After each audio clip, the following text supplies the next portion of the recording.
The email arrived during a board meeting. My phone buzzed against the conference table, drawing irritated glances from my colleagues. I almost ignored it. Almost. But something made me glance down, and there they were.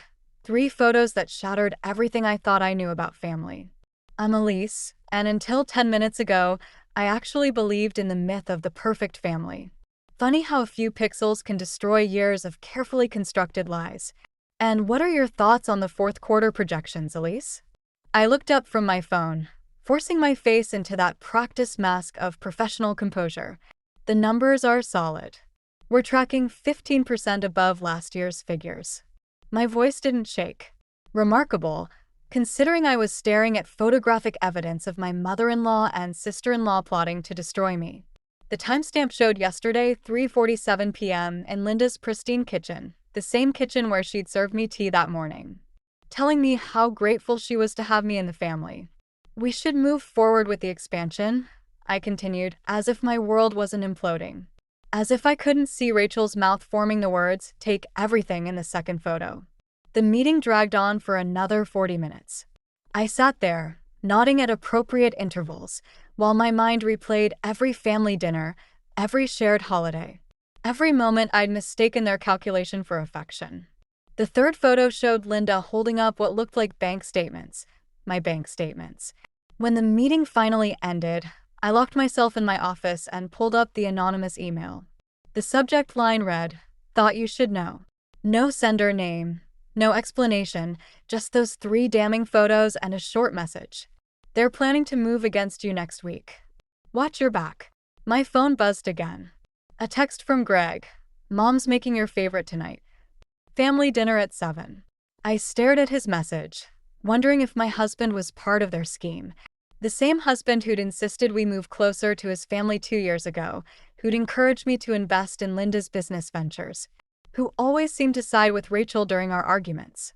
My 5-year-old son Tommy's photo smiled at me from my desk, and something hardened inside me. They wanted to play family? Fine.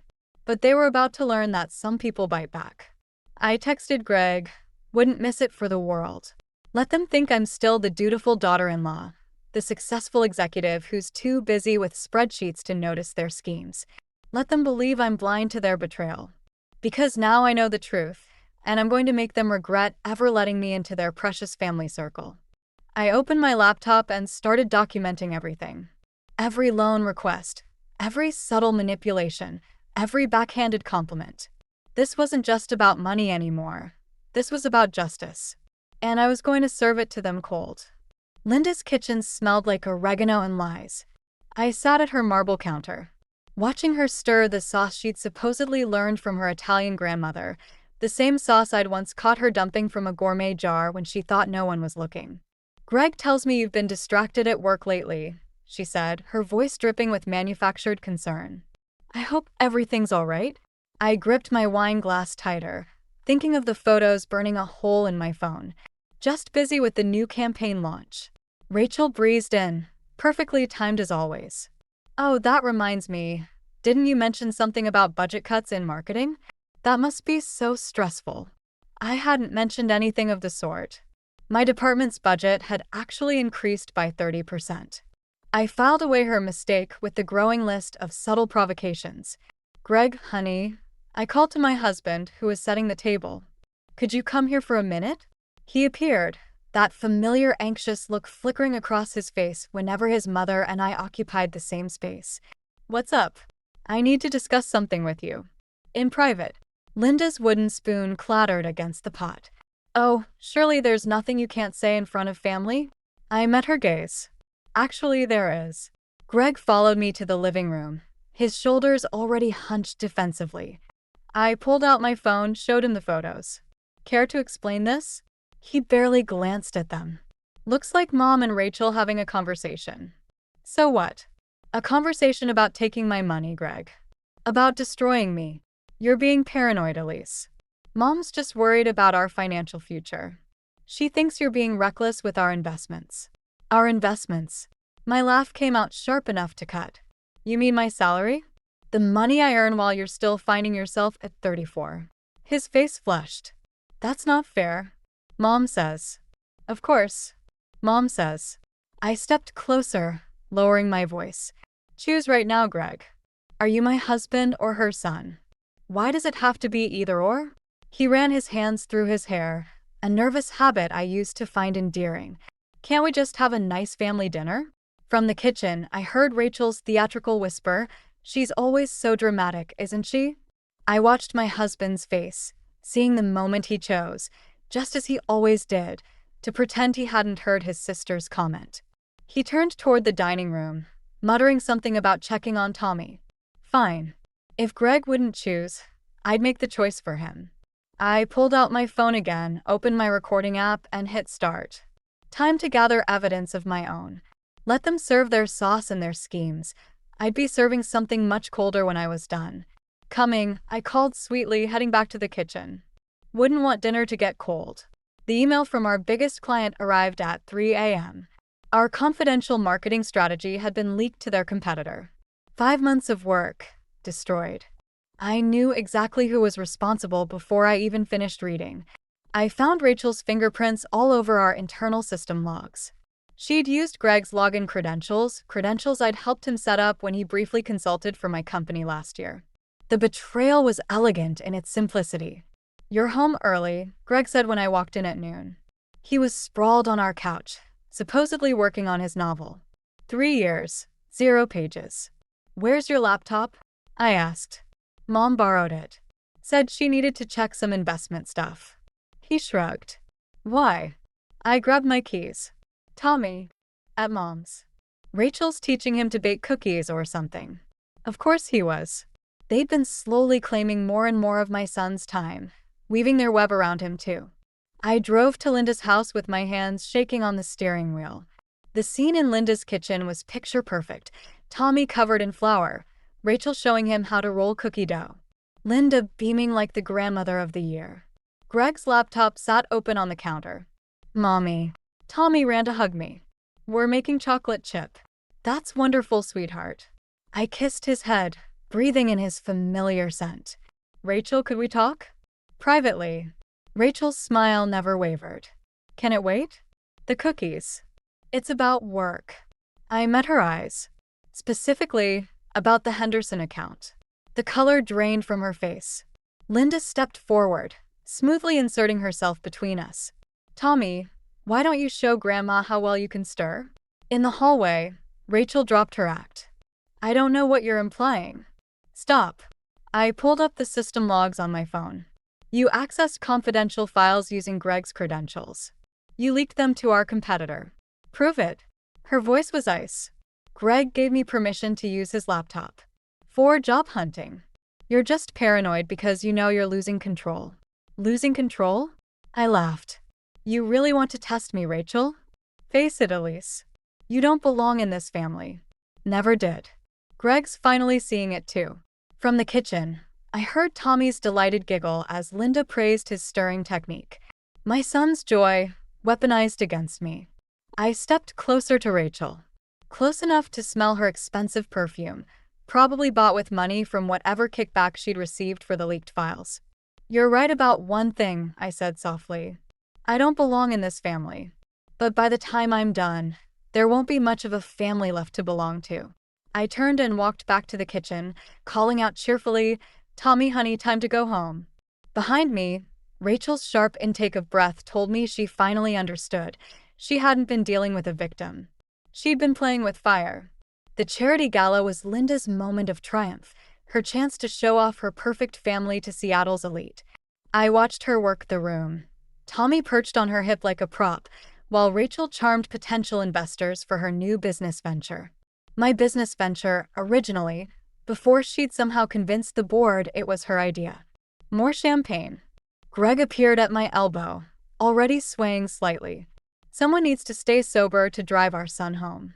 He flinched at my tone. Mom said she could take him tonight. Give us a break. Like the break she gave us last weekend? And the weekend before.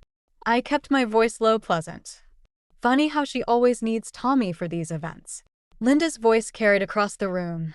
My grandson is so gifted. We're thinking of enrolling him in private school. His current one isn't quite challenging enough. My champagne glass cracked in my grip.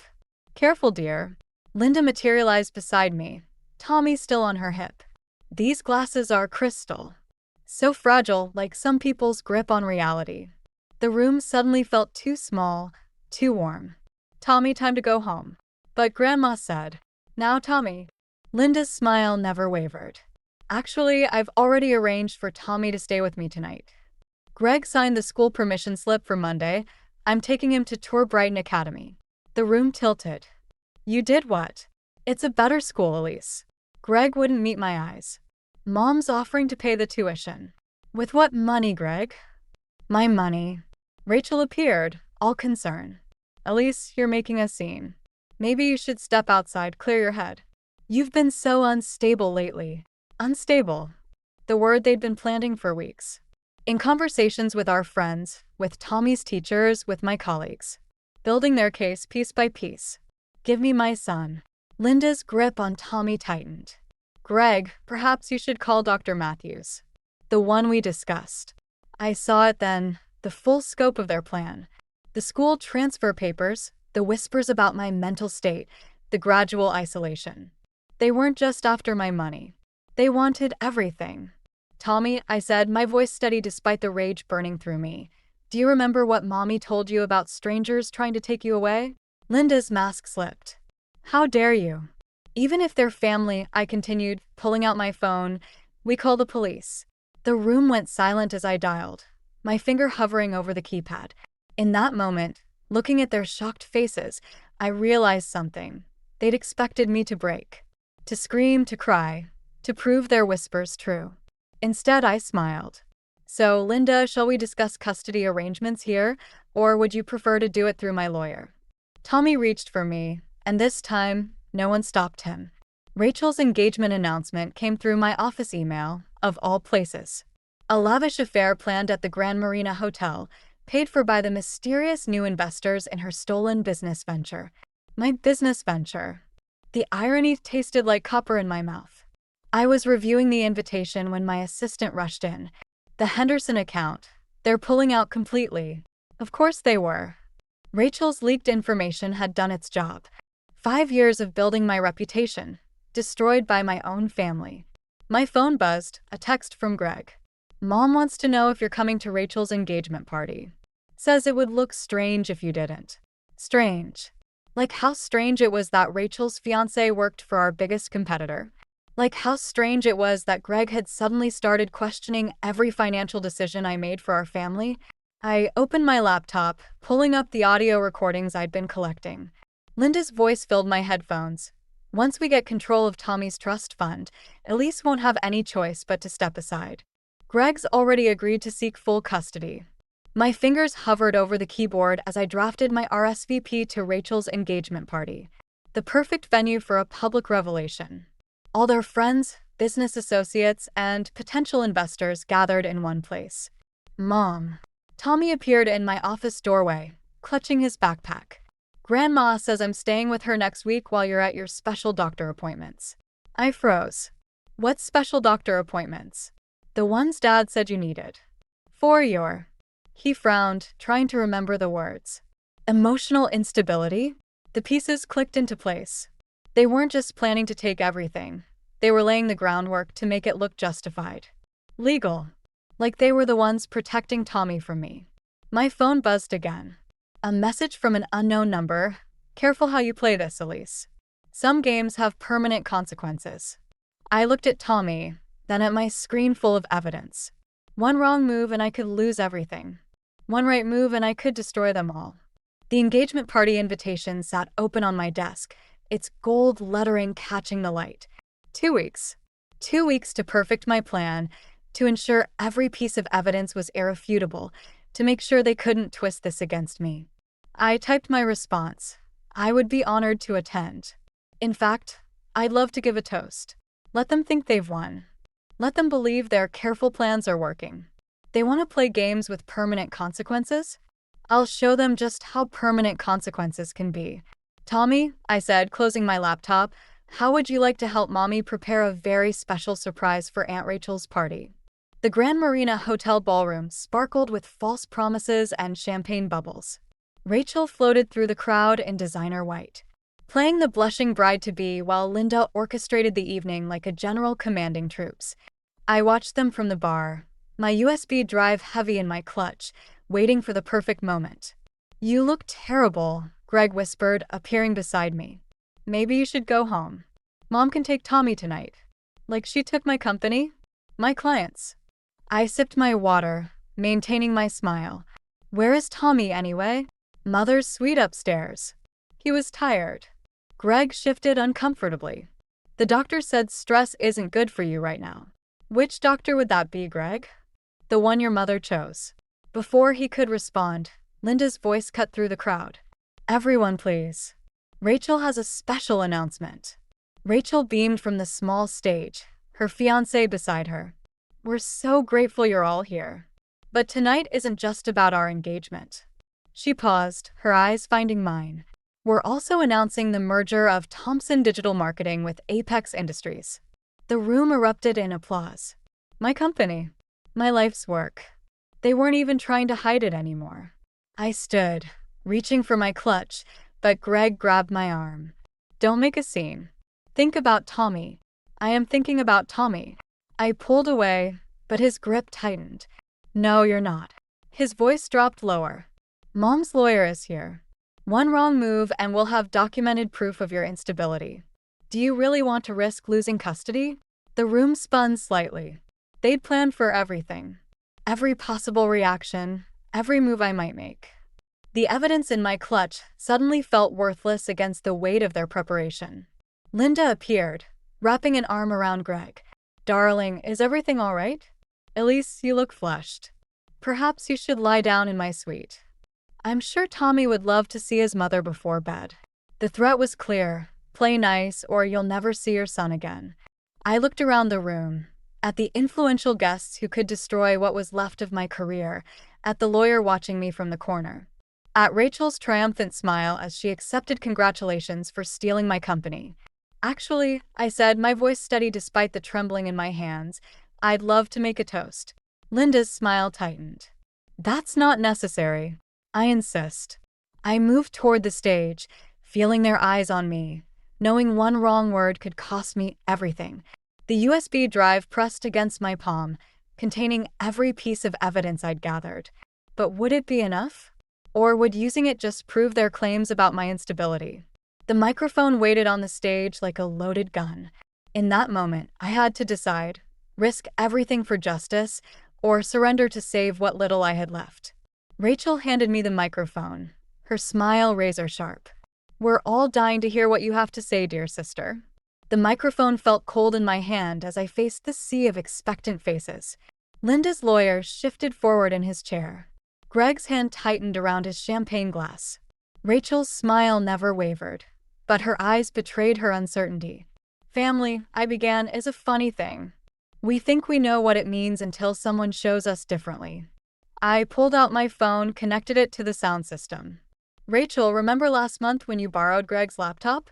You left the recording function on." Rachel's smile froze as her own voice filled the ballroom. "Once we take control of the company, we'll force her out. The mental health allegations will make sure she can't fight back." Linda surged forward, but I was already playing the next clip, her voice, discussing Tommy's trust fund, the custody battle they'd planned. The room erupted in whispers. "Elise," Greg warned, stepping toward the stage. "Think about what you're doing." "I have." I turned to Rachel's fiancé. "Did you know your new business partner obtained her company information through corporate espionage? The SEC might be interested in these documents." The USB drive sailed through the air. He caught it reflexively, his face paling as he realized the implications. "You're proving everything we said about your instability," Linda hissed, but her composure was cracking. Actually, a new voice cut through the chaos. "She's proving something entirely different." Everyone turned. There, in the doorway, stood James Chen, the CEO of Henderson Corp., our biggest former client. "Mrs. Thompson contacted me last week with evidence of the corporate theft. We've been working with the FBI to build a case." Rachel's fiancé backed away from her. The lawyer closed his briefcase and quietly left the room. The carefully constructed house of cards was collapsing. "Tommy," Linda played her final card. "Think about. Is already with his new nanny," I cut in. The one recommended by my lawyer, who's been documenting everything for our custody hearing. Greg finally spoke, his voice small. You planned all of this? I learned from the best, didn't I? Your family taught me everything about manipulation and patience. I turned to Linda. But you taught me the most important lesson. Never underestimate someone you've backed into a corner. The room had gone completely silent. Rachel's mascara ran in black streaks down her face. Linda's perfect posture had crumbled. And Greg just looked lost, caught between the mother who controlled him and the wife he'd failed to protect. The police are probably here by now, I said, setting down the microphone. Corporate fraud is such an ugly business. As if on cue, blue lights flashed through the ballroom windows. I walked off the stage, past my shattered family, toward the exit where James Chin waited. Oh, and Rachel? I paused at the door. Congratulations on your engagement. I hear prison marriages can be quite romantic. The last box from Greg's study contained a surprise, a letter addressed to me in unfamiliar handwriting. The return address showed Robert Thompson, Greg's father, dated 3 weeks before his death. Tommy played with his trucks in our new apartment's living room while I opened the envelope. Robert's words spilled across the page. Elise, if you're reading this, you've finally seen through Linda's facade. I was too weak to stop her from destroying our family. Don't make my mistake. The doorbell rang. Greg stood there, thinner than I remembered, holding divorce papers. You didn't have to destroy them completely, he said. They destroyed themselves. I just provided the stage. He glanced past me at Tommy. Rachel's taking a plea deal. Mom's not handling it well. And you? Finding a therapist. Finally, he shifted uncomfortably. Dad tried to warn me about her, before he died. I held up Robert's letter. He warned me too. We just took different lessons from it. Greg nodded, understanding flowing between us for the first time in years. I'm sorry I wasn't stronger. I'm sorry you never learned how to be. Tommy looked up from his trucks. Daddy. Hey, buddy. Greg's voice cracked. I'll see you this weekend, okay? After he left, I sat beside Tommy, watching him create elaborate crash scenarios with his toys. My phone buzzed with a message from James Chen. The Henderson account wanted to return, impressed by how I'd handled the corporate espionage attempt. Mommy, Tommy said, holding up a crashed truck. Sometimes you have to break things to fix them, right? I thought about Linda, probably sitting in her perfect house with her perfect facade crumbling around her. About Rachel, facing the consequences of her actions. About Greg, finally breaking free from patterns set long before I entered their lives. Sometimes, I agreed. But you have to be very sure about what you're breaking and why. He nodded sagely, then proceeded to crash all his trucks together in a spectacular pileup. Robert's letter sat on the coffee table, its final lines visible. The true test isn't in the revenge, Elise. It's in what you build from the ashes. I looked around our new home, at my son playing freely, at the space we'd created away from toxic shadows. The revenge had been satisfying, yes.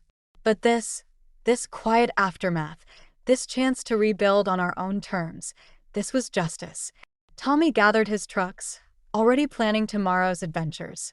I folded Robert's letter, tucking it away for when Tommy was old enough to understand his grandfather's wisdom. Some lessons I'd learned take generations to truly sink in.